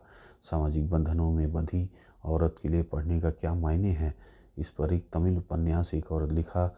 बहुत तेरे कारणों में मेरी दुनिया छोटी, मेरे जीवन की आधी ज़्यादा खुशियाँ किताबें पढ़ने से आई। उर्दू, तमिल, बंगाली, मराठी प्रिंट विकसित हो गई। उस पर गंभीर हिंदी छपाई शुरुआत 1870 के दशक में हुई। जल्दी उसका बड़ा हिस्सा नारी शिक्षण समर्पित हुआ। 20वीं सदी के आरंभ में महिलाओं के लिए मुद्रित, कभी कभी उसके द्वारा संपादित पत्रिकाएं, है ना, लोकप्रिय हो गई। इसमें औरतें, तामील, विधवा जीवन, विधवा विवाह, राष्ट्रीय आंदोलन जैसे मसलों पर लेखनी चलाई गई। कुछ पत्रिकाओं ने महिलाओं को गृहस्थ बनाने और फैशन के नुस्खे बताने के साथ साथ कहानियाँ, धारावाहिक, उपन्यासों के लिए मनोरंजन परोसा। ठीक, यहाँ पे अब देखिए स्रोत अंगा को आप पढ़ लीजिए। जानी मानी शिक्षाविद लेखिका बेगम रुकैया शेखावत, ठीक, हुसैन ने 1926 में बंग महिला शिक्षा सम्मेलन को संबोधित करते हुए धर्म के नाम पर महिलाओं को पढ़ने रोकने के लिए पुरुषों की निंदा की। नारी शिक्षा की विरोधी कहते हैं कि महिलाएं उद्दंड हो जाएंगी। छी, ये खुद को मुसलमान बताते हैं। इस्लाम द्वारा औरतों को बराबरी की तामील का हक देने की बुनियादी वसूल के खिलाफ जाते हैं। ये खुद को क्या करें, मुसलमान बताते हैं। इस्लाम द्वारा औरतों को बराबरी की तामील का हक देने की बुनियादी वसूल के खिलाफ जाते हैं। अगर पुरुष पढ़ लिख कर नहीं भटकते तो महिलाएं क्यों बिगड़ जाएंगी भला। ठीक, यहाँ पे आप एक चित्र देख रहे हैं, चित्र नंबर 19, घोर कली प्रलय काल। ये देखिए फोटो यहाँ पे दिख रहा है और इसमें पारिवारिक संबंधों के नष्ट भ्रष्ट होने की कल्पना। पत्नी जैसा कि मुहावरे में कहा जाता है कि पति के सिर पर सवार है। ये देखिए सिर पे सवार है ये पत्नी, और जो है खुद अपनी माँ को जंजीर बांध कर जानवर की तरह रखता है। ये देखिए अपनी माँ को जंजीर बांधा हुआ है।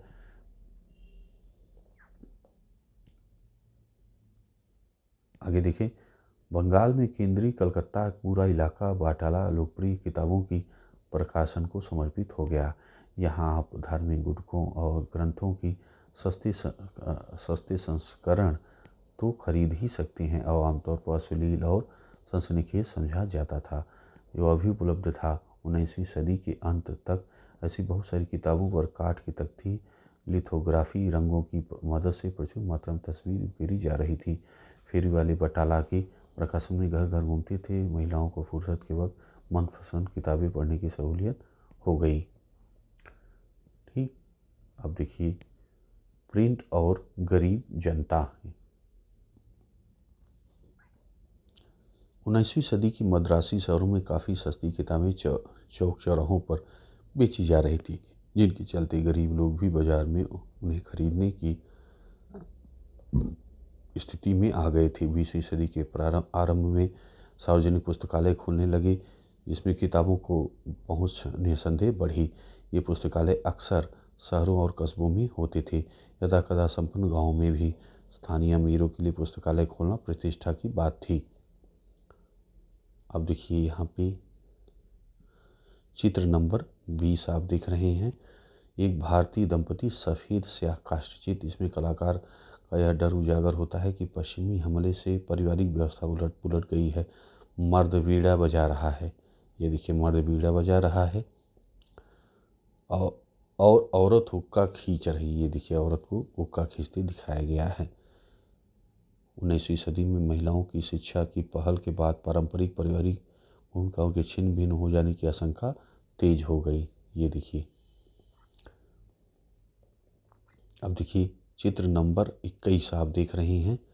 एक यूरोपीय दंपति 19वीं सदी का इस तस्वीर में पारंपरिक भूमिकाओं का निरूपण है। साहब शराब की बोतल थामे हैं और मेम साहब वायलिन बजा रही हैं। ये देखिए, अब आगे देखें। 19वीं सदी के अंत में जाति भेद की तरह तरह की पुस्तिकाओं और निबंधों को लिखा जाने लगा। निम्न जाति आंदोलनों के मराठी प्रणेता जो है ज्योतिबा फूले ने अपनी गुलामगिरी 1871 में लिखा था। में जाति प्रथा की अत्याचारों पर लिखा।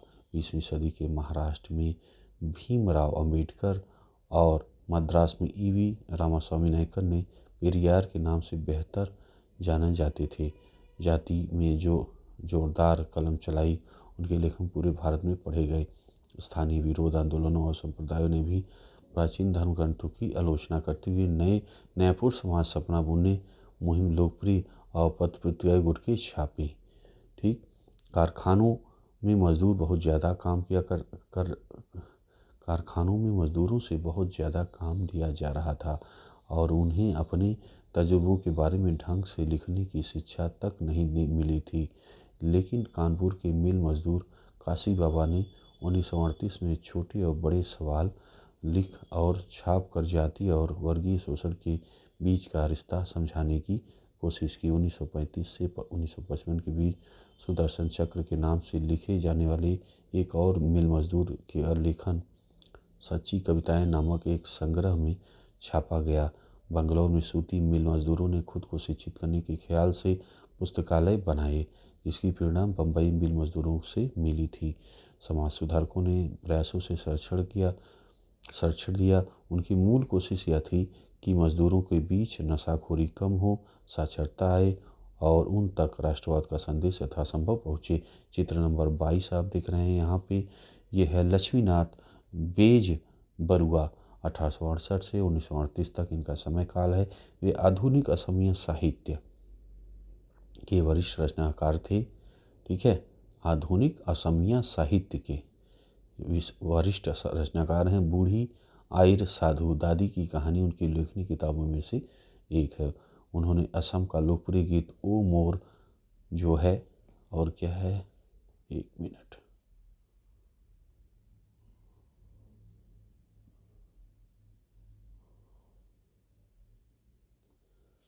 हाँ ये देखिए,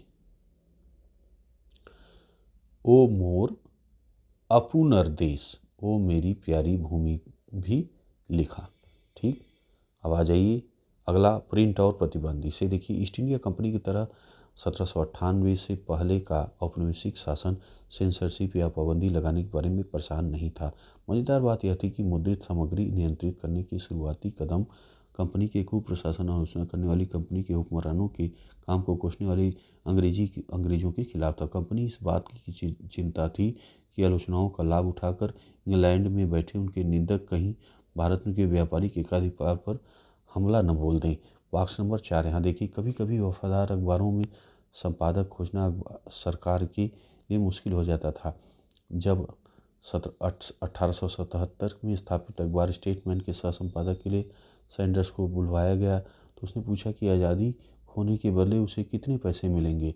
द फ्रेंड ऑफ इंडिया ने सरकारी मदद लेने से इनकार कर दिया। इससे उसे सरकारी आदेश मानने के लिए मजबूर होना पड़ा।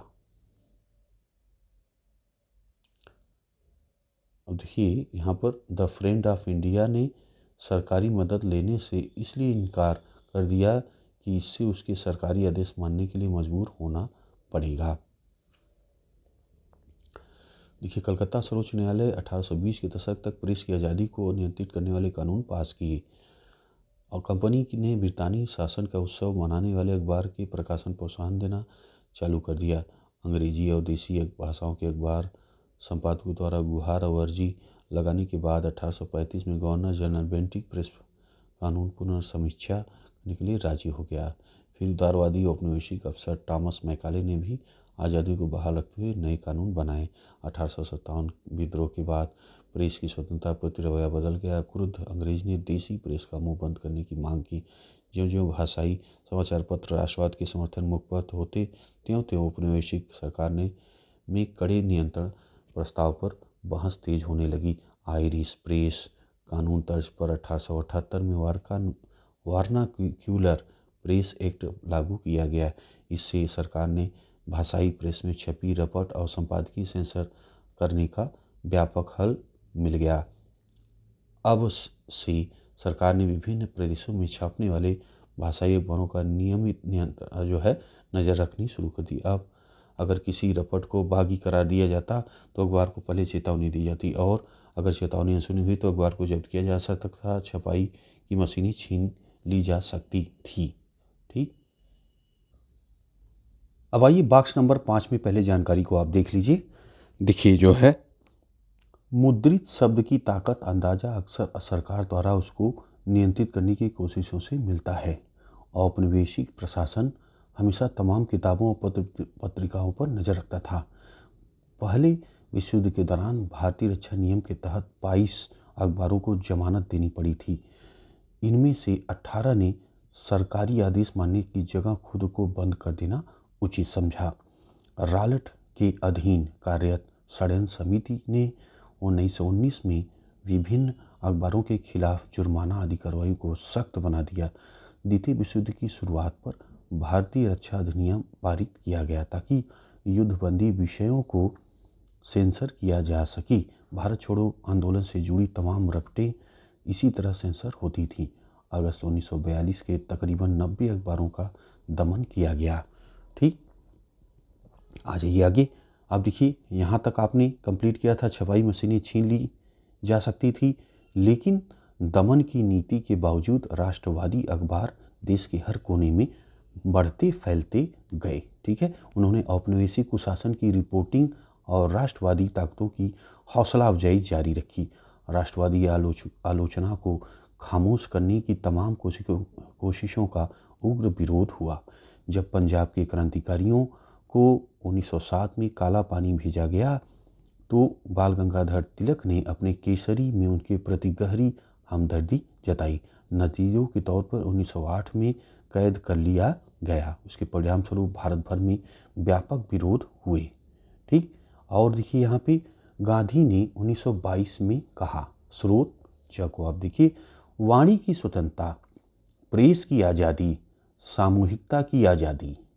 ठीक है, वाणी की स्वतंत्रता, प्रेस की आज़ादी, सामूहिकता की आज़ादी। भारत सरकार अब जनमत को व्यक्त करने और बनाने के इन 3 ताकतवर औजारों को दबाने की कोशिश कर रही है। स्वराज, खिलाफत की लड़ाई, सबसे पहले तो इन संकटग्रस्त आज़ादियों की लड़ाई है। समझ रहे हैं, वाणी की आज़ादी, ये गांधी जी ने कब कहा है? 1922 में कहा है। वाणी की स्वतंत्रता, प्रेस की आज़ादी, सामूहिकता की आज़ादी, है ना। भारत सरकार अब जनमत को व्यक्त करने और बनाने के इन 3 ताकतवर औजारों को दबाने की कोशिश कर रही है। स्वराज, खिलाफत की लड़ाई, सबसे पहले तो इन संकटग्रस्त आज़ादियों की लड़ाई है। ठीक, तो भाई दोस्तों, ये आपका कंप्लीट हो गया।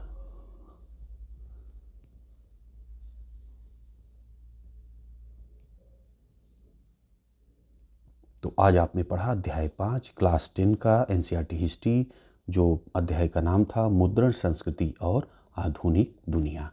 ठीक, तो आशा है दोस्तों आपको मज़ा आया होगा इस अध्याय में, है ना। मुझे भी बहुत मज़ा आया आपको बताने में।